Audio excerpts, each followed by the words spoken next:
there is a really cool balance between fasting and working out. And I'm not talking about just like for cosmetic reasons, like sure, working out's gonna get you in shape, fasting is gonna get you in shape. No, I'm talking about the cellular level, like a really cool balance. You see, it all comes down to two very specific things that I'm gonna talk about in this video, mTOR and autophagy.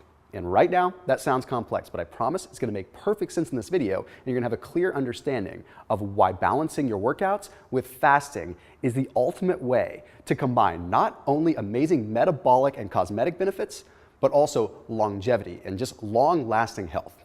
Hey, you are tuned into the internet's leading performance, fat loss, keto, and fasting channel. New videos coming out every single Tuesday, Friday, and Sunday at 7 a.m. Pacific time, but not just then, we have videos coming out throughout the rest of the week as well. I also want to make sure you head on over to Highleat.com so you can check out the premium performance apparel that I'm always wearing in my videos. All right, so what we want to look at today is we want to look at the balance between working out and fasting at the cellular level. Now, to make some sense of this, I have to give you a quick rundown of what mTOR is and what autophagy is, okay? Some of you have heard about this stuff before, so just bear with me if you have, because I promise I'll get to the good stuff. mTOR stands for mammalian target of rapamycin. And mTOR, for all intents and purposes, is just a very anabolic thing. What mTOR is something that is turned on when we are in an anabolic state, meaning we have excess calories coming in, and our body recognizes that as a time of excess, or basically just being plentiful. So it says, great, we have excess calories, we can cell divide, we can put out new cells, we can have all this growth, muscles can grow, growth hormone can occur, we've got IGF, insulin-like growth factor, all these things, right? It's a time of excess. Okay, then we have autophagy, which is the opposite. Autophagy is a process where our cells are sort of condensing and recycling and trimming out the excess so we only have what's truly needed. Okay, but let's focus on mTOR for just a second, and then we'll get into the autophagy side and how this all relates with working out and fasting. So like I said, mTOR occurs when your body is rich. Okay, I want you to think of it like that. Like times are good. Okay, the stock market's high, the Dow's at 30,000 points, everything's good, we're spending money, right? Okay, this is the same thing happening in your body. Your body's like, great, I can create more energy, I can create more adenosine triphosphate, okay, which is ATP, which is energy. Okay, it can grow new muscle, grow new tissue, all great. Okay, but times of stress trigger low levels of mTOR. So basically when you're stressed out, when you're literally under stress, or when you're not eating because you're fasting, your mTOR levels go down. But the opposite of mTOR is autophagy. So when mTOR is down, autophagy is high. And when autophagy is low, mTOR is high, okay? Now again, pay attention to that because it's gonna make some sense as I get further into this video. So at the end of the day, we want everything cycled, okay? We want a cycle of high levels of mTOR and then low levels of mTOR. Okay, high levels of mTOR are great because again, we're growing new cells. It allows us to build more muscle. Unfortunately, it also allows us to build more fat too. But again, gives us that time of excess for cells to grow. Autophagy trims it down. So think of it like this. It's a party, mTOR's high, everything's good.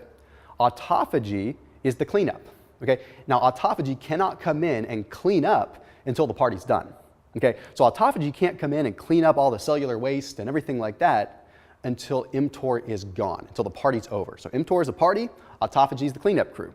Now the cleanup crew can't come in when the party's still going on because nothing's gonna happen. So that's what we have to remember is whenever we're building muscle, whenever we have an excess of calories or we're working out and we have mTOR activation, we also have a higher level of waste. And that's just part of life, okay? So it's like if you're spending a lot of money or if you're living rich, you have a lot of waste too, okay? More money, more problems, right? Same kind of thing happening inside your body. So let's take a look really quick at the good and the bad of mTOR, okay? The good is increases in muscle. Increases in IGF, where you can build more muscle, increases in growth hormone, okay? Increases in overall abundance inside your body, and increase in mitochondrial metabolism, the ability to actually create energy. All good. The bad, potential for more disease, extra waste, down-regulated immune function, okay? So when we have more mTOR, we also have more problems, and definitely can lead to increases in cancer and things like that because we're increasing that cell growth. But this is exactly where the balance comes in, okay? Because levels that are too low of mTOR are actually bad as well. So there's a study that was published in the journal Cell Metabolism.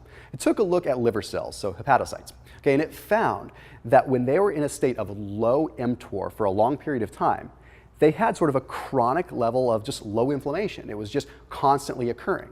Now, the best way to sort of give an analogy of this is it's like they didn't have any stress. They never had a chance to actually grow and proliferate. They were sheltered all the time. You see, mTOR allows the growth. So when hepatocytes or liver cells weren't able to actually experience growth, they remained these small sheltered cells that actually ended up having more stress in life because they weren't able to handle things. Now, the analogy that one of my team members actually gave me was like, it sounded like someone that was possibly homeschooled but never got the chance to ever have any social activity.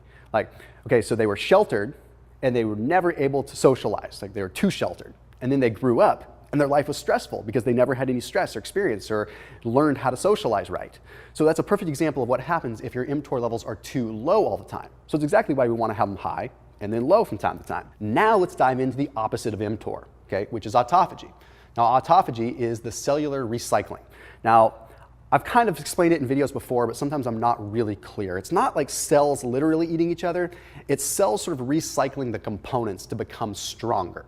So basically, you have these cells, and autophagy occurs when you're in a time of stress, like when you're fasting, and your cells say, uh-oh, we better start eating ourselves and recycling our own components so that we don't have to start eating muscle tissue. Basically, rather than a cell going out and eating muscle tissue and making you lose muscle, its first line of defense is to eat its own body parts that aren't really being utilized. So it recycles components, eats them, digests them, recycles them, and you end up with a stronger, more efficient cell. So again, to put this into context with mTOR, when mTOR goes down, autophagy goes up, and vice versa. Now here's what's interesting, is when you're fasting, amino acids trigger mTOR. So I'm digressing a little bit, but I've talked about in videos how amino acids during a fast are dangerous. And people always kind of give me crap about it, right? They always talk to me and say, oh, that's such nonsense. You're getting way too granular here. Well, amino acids trigger mTOR. That's defeating the purpose of the autophagy that we normally get when I fast. So case in point here, don't have amino acids when you fast. But again, topic for a different day. So one of the cool ways that I want you to look at this is like a bulk and a cut for your cells. Now, for those of you that are kind of familiar with the whole fitness thought process of bulking and then cutting, it's like that for your cells. So when you have mTOR activation with an excess of calories and working out that triggers mTOR, you have your cells sort of bulking. I mean, they're dividing, they're growing, you're in a time of excess. So think of it like a bulk and think of autophagy like a cut. It's like you repeat that cycle in balance and you end up with a much stronger body. It's like you're bulking, you're growing more muscle cells, and then you have the actual autophagy process that's trimming them down and making them stronger. You repeat, rinse, repeat, rinse, repeat. And next thing you know, you've got a bigger, stronger, leaner, yet more efficient and longevity-driven, healthy cell. It's exactly what we want. We want to be bigger, stronger, faster, but also live for a long time. So getting down to the nitty-gritty of it, fasting increases autophagy tremendously, but working out triggers mTOR tremendously. So it actually works out. If you work out in a fasted state, you have a big spike of mTOR that is quickly recovered by a big spike in autophagy that occurs after the workout. So although during your fasting period, your workout will technically downregulate autophagy, you're doing yourself a huge service because you're triggering mTOR without excess calories. Working out literally triggers mTOR. Okay, so you're doing that without excess calories. You're triggering this anabolic switch without having to have a bunch of food. So it's like right after that, you start burning fat because autophagy is occurring and because you're actually going into that fasted state. So you're literally getting the best of both worlds. You're triggering anabolism, but then you're triggering cell cleanup, all while being in a calorie deficit. That is pretty cool. Now, the other thing is when you break your fast, you're going back into mTOR abundance. You're allowing your body to grow again. And because insulin sensitivity is high, mTOR activation is going to be even higher. So you have an extreme effect of extreme mTOR activation followed by extreme downregulation and upregulation of autophagy. So that's exactly what we want. At the end of the day, we're getting balance, but we're getting big spikes that trigger muscle growth and then trigger cleanup. Muscle, fat loss, and longevity. The trifecta. Everything we could possibly want. Okay, so if it comes down to getting more information on fasting, you know where to put your questions. I want you to put your questions and any comments, concerns down in the comment section below, and I'll try to answer those questions in my weekly roundup videos. As always, keep it locked in here on my channel, and I'll see you in the next video.